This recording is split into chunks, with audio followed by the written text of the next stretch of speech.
It's the principle. I'm going to start today's blog by giving you a little insight into the very strange workings of my childhood brain and how I used to follow certain formulae, thinking that they would keep me safe. Kids are weird, eh? Well, maybe as an adult you find yourself doing the same. Don't laugh, but several of these formulae or rituals took place in the bathroom for some reason. Do you remember those bath racks that were popular in the 70s? They went across the bath to keep your soap and other bits and bobs within reach. Our rack was avocado to match our avocado bathroom suite. Tasteful. Well, we hung our flannels over the rack, but they would dry out very quickly and go kind of hard, keeping the shape of the rack. One of my rituals involved using the hard flannels even when they weren't mine, because then they would get wet and match the others on the rack. I thought the flannels preferred to be damp, and so I was doing them a favour. Somehow this meant that all would be well with the world around me. I did warn you, it was strange. Even stranger, if that's possible, was my flush formula.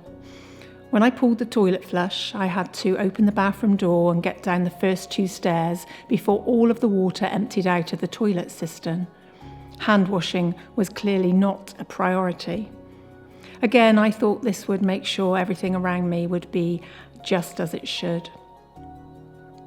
I never shared these thoughts with anyone at the time, and that's probably just as well. But even though the formulae changed as I got older, and were less strange, I carried similar compulsions into my adult life too.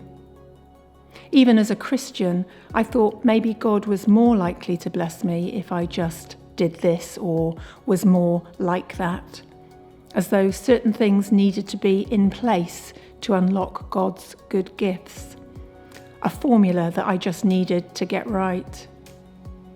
Of course, I knew this wasn't really the case, but the compulsion to go through rituals was very strong for a time. But trust in God is not a formula, it's a principle. While a formula is a method or procedure for achieving something, a principle is a fundamental or primary truth which guides everything that follows. We are to trust in the Lord with all of our heart and lean not on our own understanding. That's from Proverbs 3 verse 5. While it is drummed into us from an early age that we need to work hard to achieve, Paul says, "It is by grace you have been saved, through faith. And this is not your own doing, it is the gift of God, not a result of works, so that no one may boast." That was from Ephesians 2 verses 8 to 10. If we make trusting in God the principle for our life, then everything will fall into place. Seek first the kingdom of God and his righteousness, then all these things will be added to you. Matthew 6 verse 33. Trusting in God is not a formula that will make everything around you fall into place. It is the principle we should live by, so that when things fall apart, we remain firm, standing on the rock that is our God.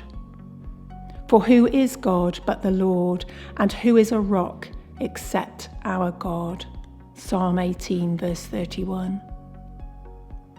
Jeremiah says, "Blessed is the man who trusts in the Lord, whose trust is the Lord. He is like a tree planted by the water, that sends out its roots by the stream, and does not fear when heat comes, for its leaves remain green, and is not anxious in the year of drought, for it does not cease to bear fruit." Jeremiah 17 verses 5 to 6. My childhood formulae were born out of anxiety and a need to feel safe. But as a child of God, I know that he is with me, strengthens me, and upholds me with his righteous right hand, Isaiah 41:10, and that he works all things together for my good, Romans 8, verse 28. Jesus has already done all that was needed for me to be saved, and I will put my trust in him. It's the principle.